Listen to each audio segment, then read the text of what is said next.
minutos. Agora vamos conversar com a Tenente Olívia Perrone, do Corpo de Bombeiros, que também está no local. Tenente, bom dia. Bom dia a todos os telespectadores, todo mundo que está nos ouvindo. No momento, aqui a gente ainda tem um pouco de chama aparente, né? É possível visualizar aqui um pouquinho de chama que ainda existe na primeira frente de combate. Então, aquela fachada do Shopping 25, né? Que foi a imagem inicial aí da ocorrência.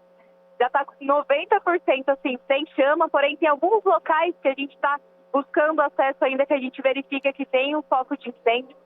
Juntamente com a primeira frente, que é a da fachada, né? A gente tem outras frentes de combate em cima de edifícios para realmente atingir aí o miolo dessa edificação, né? Que é uma edificação muito grande. Então, a gente trabalha com diversas frentes de combate. A primeira, nessa fachada, que já está bem avançada, a gente tem pequenos focos de chama ainda aparentes. E essa segunda, que está em cima, né, aí dos edifícios, para tentar atingir realmente o miolo do incêndio, né? Tentar atingir realmente onde deu início, né? Onde ainda tem mais ocorrência de chama. A fumaça continua, até por conta de que quanto mais água a gente joga, né, no interior do incêndio, mais vapor forma e mais essa fumaça sobe. Então é natural. Mas a fumaça branca, né, numa velocidade menor e menos densa, pra gente é um ótimo sinal.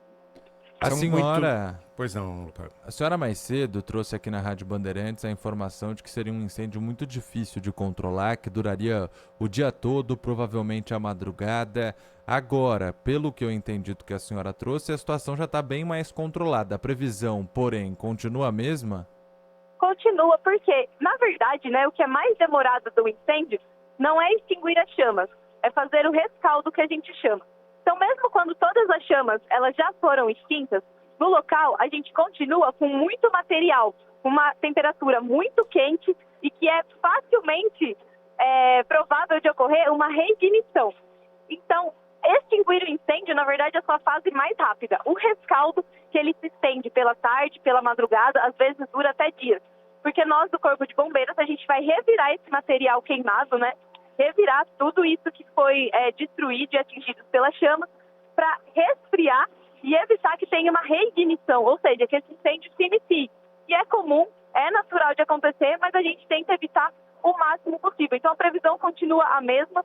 A gente fica feliz com o avanço do trabalho, a gente vê que está sendo muito eficaz, mas ainda tem chamas no local, ou seja, o incêndio ainda não foi extinto. O prédio ele é muito extenso e a gente avança aí com cautela, até porque, para não gerar mais vítimas, né? E não gerar mais dano aí, além do dano gigantesco que já foi causado aí, infelizmente, para os comerciantes. Principalmente próximo do Natal, né? Que eu imagino que é o ponto alto aí de vendas no Brasil. Tenente, a senhora falou em vários homens do Corpo de Bombeiros em cima dos prédios ao lado. É assim também que eles fazem a tentativa de evitar que o fogo se alastre? Isso, exatamente. A gente tenta posicionar bombeiros em várias frentes de combate, que a gente chama, né? A frente principal, que é por onde os primeiros caminhões chegaram. E aí, conforme a gente vê para onde o incêndio vai avançando, dependendo do vento ou como essa chama se propaga pelo material que está disposto, a gente vai posicionando outras frentes.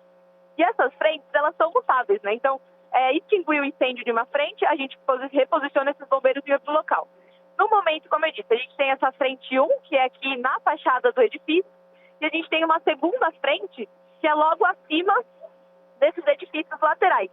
Essa segunda frente, né, acima dos edifícios, eles têm, por enquanto, mais a missão de, que a gente fala, isolar e conter o incêndio, que é evitar que essa fumaça muito quente, ou até aí um pouco de chama, atinja os edifícios ao redor, né, principalmente os que são parede com parede. Então, assim, a premissa do Corpo de Bombeiros, né, conter e isolar a ocorrência dentro do local para impedir que ela se espalhe e aí sim efetuar a extinção da chama.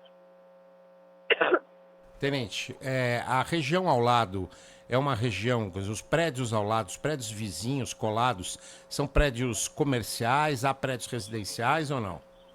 Então, esses prédios do Brás, eles têm uma característica muito peculiar, né? Porque, assim, ao mesmo tempo que na sua maioria eles são comerciais, a gente sabe que acabam morando muitas pessoas ali. Esses prédios, eles acabam sendo um misto, né, de moradia para algumas pessoas e depósito também. Então, mesmo que seja residência de uma pessoa, é muito comum a gente adentrar nesses apartamentos e verificar que, ao mesmo tempo, ele serve de depósito para essas lojas. Então, o mais importante é ter evacuado, né, essas pessoas que eventualmente vivem nesses depósitos e proteger mesmo aí o máximo possível do patrimônio dessas pessoas, que a gente sabe que é valioso, né? Sem dúvida, e o risco é grande. Tenente, uma outra questão. Houve o colapso da estrutura superior, ou seja, do teto, da cobertura da edificação. Há algum risco de colapso da fachada? Isso, então, olha, o maior risco mesmo, realmente, sempre quando tem esses galpões, o risco é do teto desabar, principalmente o teto que tem estrutura de metal.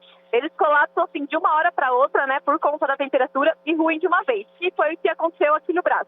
Essa fachada, ela é muito frágil, porém, ela é na sua maioria vidro, plástico e estruturas de metal um pouco mais leve. Então, mesmo que ela caia, né, mesmo que ela venha a ruir, os danos não serão tão grandes quanto uma estrutura grande de metal que corta um galpão, por exemplo. Então, a gente verifica aqui na fachada que são objetos muito leves, né? É tecido, é plástico, é vidro, um pouco de madeira e vigas metálicas mais finas. Então, assim, corre o risco, com certeza, mas não tão grave quanto o que já aconteceu, que foi o telhado que ruiu. Então, o maior risco maior mesmo era do telhado, mas ele já caiu antes mesmo de oferecer risco a alguém. E agora essa fachada é uma preocupação também, porém, se ela vir a ruir, é um pouco mais leve e a gente tem equipamentos de proteção o suficiente. Só para encerrar de minha parte, a pergunta sobre água. Realmente os hidrantes funcionaram? Eu sei que a senhora já foi perguntada sobre isso, mas só para ficar claro, os hidrantes da Sabesp funcionaram normalmente? Isso, a gente não está com problema de abastecimento de água, inclusive eu estava agora há pouco na frente de um hidrante que está fornecendo água para a gente. Mas como a gente havia dito, né, existe essa dificuldade de acesso por ser um hidrante subterrâneo e as pessoas mesmo, né, a nossa população aí, somente no Brás, que é um lugar que tem muito transeunte, acaba jogando lixo, ou até mesmo pessoas aí mal intencionadas que vêm mexer nesses hidrantes para tentar pegar peça ou algo do tipo. Isso acaba sempre atrasando ou prejudicando ali um pouquinho o trabalho do bombeiro. Mas não referente ao abastecimento, a gente está com bastante água aqui no local, a gente está usando um volume muito grande e vai continuar assim até a extinção da chama. Tenente, que horas a senhora chegou ao local? Olha, eu cheguei aqui, acho que era umas 9 horas da manhã, mais ou menos. E como que foi o trabalho das primeiras equipes do Corpo de Bombeiros que chegaram ao local? Porque alguns vídeos mostram muitos comerciantes desesperados tentando entrar no prédio, conseguindo, em alguns casos, numa tentativa, a última, de retirar os pertences, retirar o estoque da loja, do que estava ali. Alguns saíram até carregando sacolas e etc. Como que foi o atendimento a esses comerciantes no começo do combate às chamas? Então, quando a gente chega no local, a gente já tem meio que uma doutrina pré-estabelecida, né? Então, quando a gente chega no local, uma das primeiras ações que a gente vai fazer é evacuar as pessoas do edifício, que a prioridade é a preservação da vida, segundamente do patrimônio. Então, a gente evacua essas pessoas e pergunta, né, levanta informações para verificar se existe alguma vítima no interior do edifício. Então, essas são as primeiras ações. Em relação aos materiais a serem retirados, a gente não recomenda porque nenhum objeto de valor vale uma vida, né? Então, a gente sempre prioriza retirar as pessoas após a ocorrência, né? Após a verificação aí das estruturas pela Defesa Civil também. Aí sim vai ser verificado para as pessoas adentrarem e tentarem recuperar aquilo que sobrou. Mas aqui no Brás é um contingente muito grande de comerciantes e a gente super entende o anseio deles de recuperar os seus bens. Mas numa dessa, a pessoa pode tropeçar, cair e acabar ficando presa ali, não conseguindo sair. É um risco muito grande. Então, a gente tenta evacuar o máximo possível para que realmente ninguém fique no interior do edifício que ofereça risco. E a gente sempre vai trabalhar com uma margem grande de segurança. Então, às vezes a pessoa fala, mas nem pegou fogo no meu prédio, eles me evacuaram. Mas a gente prefere trabalhar com uma margem grande de segurança do que correr o risco por uma pessoa, sabe? Sim. E eu vejo que a senhora deu uma tossida aí. Deve estar difícil de respirar aí, né?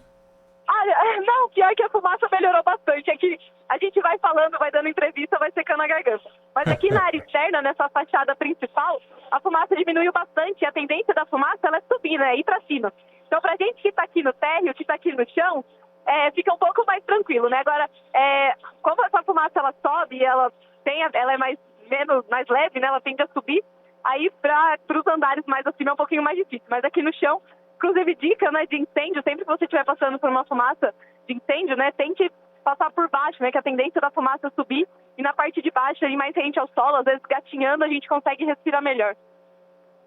Então tá bom. Tenente, rapidinho, a gente precisa liberar a senhora, mas eu queria saber, a principal hipótese do início desse incêndio é uma loja no primeiro andar do Shopping 25. Oi, perdão? É uma loja no primeiro andar do Shopping 25 Brás que teria sido o local onde o incêndio começou? Essa é a principal hipótese?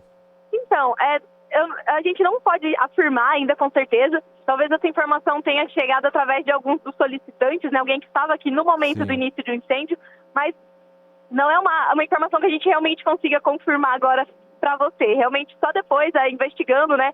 Pegando aí até o testemunho das pessoas que estavam aqui no local, vai ser possível averiguar e chegar mais próximo possível do início desse incêndio. Tenente Olivia Perrone, do Corpo de Bombeiros, obrigado pela participação. A senhora volta daqui a pouco com atualizações. Um abraço. Excelente, Obrigada. excelente, Tenente. A senhora é muito didática. Muito obrigado, viu? Obrigada pelo espaço. Fiquem com Deus. Até mais. Tchau, tchau.